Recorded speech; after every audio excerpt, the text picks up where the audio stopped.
Meena, Sandhu. I work independently as a marketing strategist as well as an educator. And a lot of the work that I do ends up revolving around creative strategy, innovative strategy. And these days, when you're reading online or you're having conversations with people, you often hear people talking about, you know what, I want to be more creative. I want to do more creative things.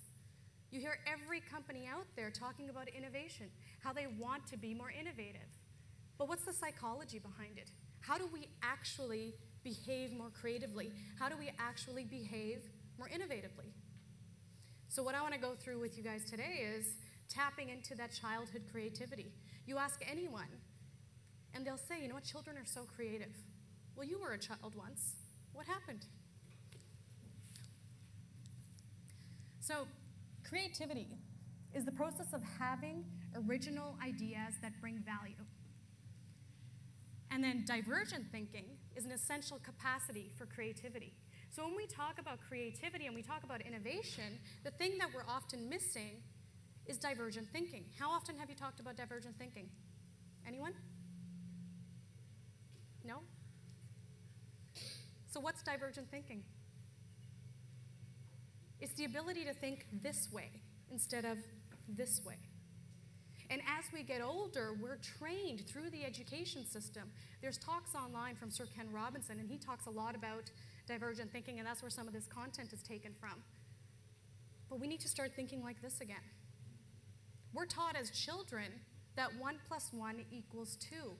Once we get that in our heads, we can't undo it.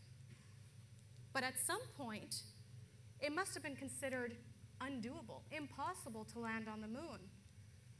But the people that started that initiative, they had the ability to maintain their divergent thinking. Let's do an exercise. I'm not sure if people carry pen and paper anymore, or maybe you have digital devices with you that you can do this, but take out a device, let's take 30 seconds, write down how many uses you can think of for a paper clip.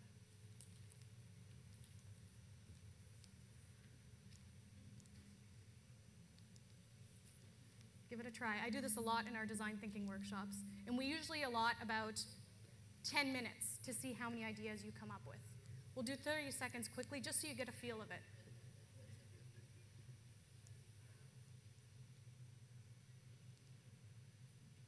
How many ideas do you think you can come up with in 10 minutes?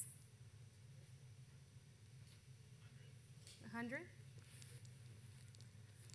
So, according to studies, most people come up with 10 to 15 ideas in about 5 minutes. You give them 10 minutes, they'll come up with 30 to 40. Do you know how many ideas children come up with in that same time span? Over 100. It's the same question. They don't know any more than you, but they're able to come up with so many more ideas. So there's been studies done on young children, say at the age of 5, they're asked this question: how many uses can you come up with for a paperclip? And their minds just go wild. They come up with all sorts of things. And then they're tested again at the age of about 7. Their results are lower at the age of 7 than they are at the age of 5. They're tested again at the age of 10. Their results are lower again. So as we get older, our ability to generate ideas, because of our limited divergent thinking, inhibits us from actually creating more. And the age at which, it's about 4th grade, so at the age of 9 or 10 is where you really see significant declines in the ability for divergent thinking. We start to have answers formulated in our minds. We're understanding, we're learning through the education system what's right and what's wrong. And although we need that factual base, it also limits us from questioning the answers that are given to us. So how do we actually become more creative? A key element is play. How often do you play as adults? When do you play? For those of you that have children, you play with your children.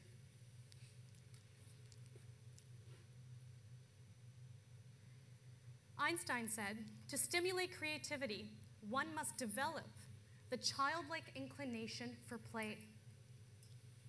And he wasn't alone in this thinking. Picasso, every child is an artist. The problem is how to remain an artist once we grow up.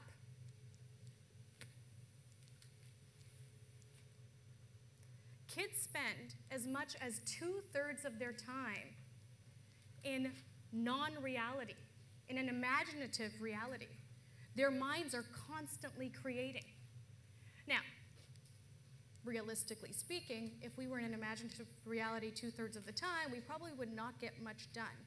And society requires us to get some work done. So we can't take it to that extent. But it's an insight in terms of how much your mind and your thinking changes.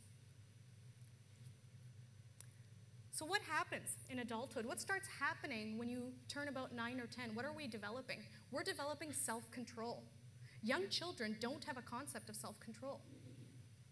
So they're free to create.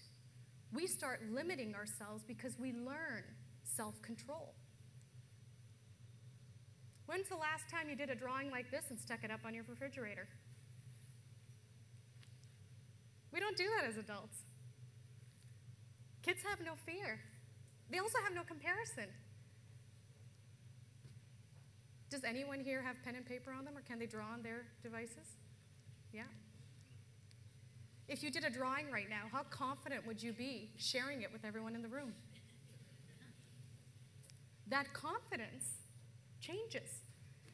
As children, we have no fear. We're not even looking to compare ours to the other kids in the class. When you're 5 years old, who cares? You're all making art. It's great. We're not inhibited, but we are as adults. An element in adulthood that helps us is friendship. People that we have friendship with, we have a greater level of comfort in terms of what we share with them, what we do with them. It's an easier barrier of entry to the world of play. So we need to find opportunities through friendship. If you're in a working environment, if you're in an office environment where you need to be creative, you need to have a certain amount of rapport, a certain level of comfort in your relationship with your colleagues to truly start to think creatively. We see a lot of coloring books for adults out there now. When we do think about play as adults, we often think about competitive play. We think about sports. We think about games that are competitive. But that's not true play. True play is when there isn't competition and the pure motivation is play itself and enjoyment. Coloring books are actually a great tool to help us start to think more creatively, to put ourselves in a mindset where you're not trying to compete. You're just trying to do art. You can share it, you can keep it to yourself, but you can do art. There's creativity in tangibility. Children spend 50% of their time doing constructive play, building things. Anybody that has kids, any of my friends that have kids, always talk about their kids playing more with the boxes that the toys came in as opposed to the toys themselves. Most toys, there's nothing left for the imagination. There's nothing left for creativity because the toy is there complete as it is.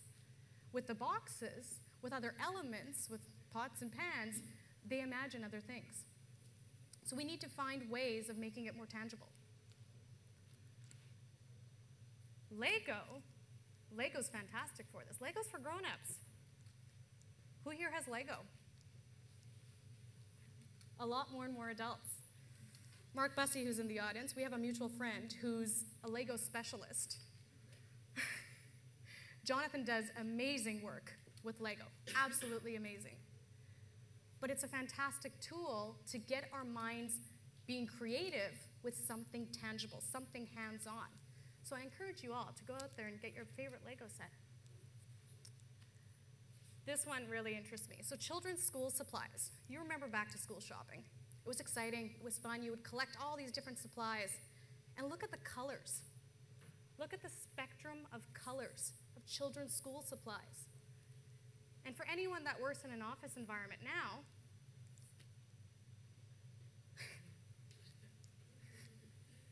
why did we do this?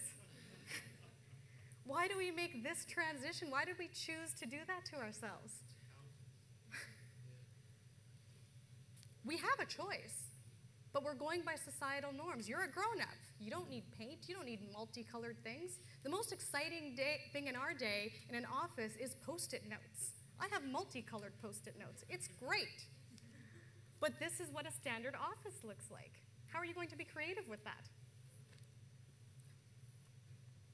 And that leads me to design thinking and innovation. So every company is out there talking about being innovative. And I know of some very large companies that are BC-based, everyone would know the names of. I won't release the names, but you can take your guesses, that have actually mandated their employees to be more innovative. Can you imagine getting that as a goal for your year? Be more innovative? How are you measured? And what's the end result? When you force creativity, when you force innovation without providing people with the tools, without understanding the psychology behind it, just forcing them to be creative. Well, if anyone was here for Nick Badminton's talk yesterday, he shared the Internet of useless things. The end result is useless ideas, useless projects, useless things that are shared with the public and considered fails for a lot of large companies. That's what happens when you force creativity. So design thinking, it's a methodology commonly referred to as design thinking and is a proven, repeatable problem-solving solution that businesses or professionals can employ to get better results. So with design thinking, you need teamwork. You need observation. So when we talk about, say, you need to design a new chair, if you just think about designing a new chair, are you really going to come up with anything new? Design thinking encourages you to ask the questions differently. Find a way to suspend a person. Don't find a new chair. How many designers will it take to screw in a light bulb? That's the question. The answer is why a light bulb? When you start approaching these team building activities and as a group, you need to ask the questions differently.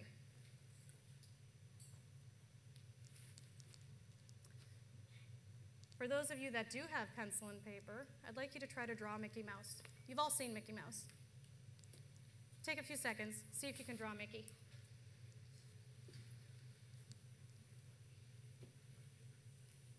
You can do it digitally as well. I'm just old school, that's all.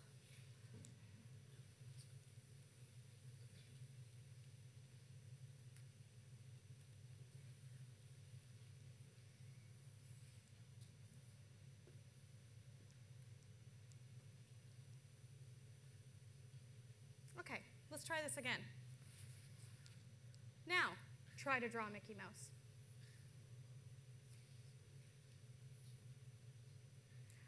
So when you have a whiteboard of ideas and PowerPoint presentations, what you're doing is you're not actually seeing the problems or the issues you're trying to solve. When I asked you to draw Mickey by memory, you can take it to a certain extent. When I show you Mickey and you try to draw him, it's a lot easier. So when people sit in closed environments trying to solve issues for what's happening outside, how effective are they going to be? So you need to create and consider many options. You need to be immersed in what it is you're trying to create. And you can't pre-filter. How many of us have been in situations, group situations, where we're asked to brainstorm and come up with ideas, and in your head you go through 10 and be like, oh, not good enough. No, that one's not good enough. Well, maybe this one I can share. And you wait till you have the right idea before you share it. Groups need to create non-judgmental scenarios and opportunities for brainstorming, because until all the ideas are out there, you're not really going to see opportunities. You see opportunities when everything is shared. You go through a learning process. Better answers happen when 5 people or more work together. So when you go through proper design thinking workshops, everything's hands-on. You build out your scenarios. You put yourself and your team through it. You don't stare at a whiteboard. You don't stare at a PowerPoint presentation. You immerse yourself in the environment and you develop prototypes. And in the end, you combine the ideas into schemes. And then lastly, you're able to share the results. But it requires prototyping. It requires building with our hands. There was a guy who was doing a study on hospitals, and trying to understand the experience that patients get when they get taken into hospitals. So he attached a camera to the side of his head to get the view that patients got. What do you think he saw the entire time? Ceiling tiles. So imagine being uncomfortable, not being able to move, being in a hospital, and there's nothing comforting around you, and the only thing you can see is terrible lighting and ceiling tiles. That's the hospital experience. But had he not put himself through that, had he not attached that camera there, he wouldn't have seen it that way. Next one. And I want to close on this. In the 17th century, London was growing a movement of coffee houses. Their coffee houses were a scenario for collaboration, for creative thinking, for sharing ideas.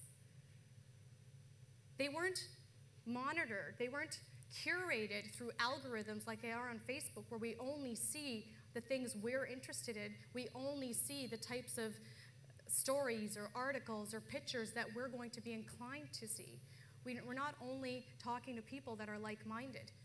In these coffee houses, people shared ideas. They didn't know each other, they were complete strangers.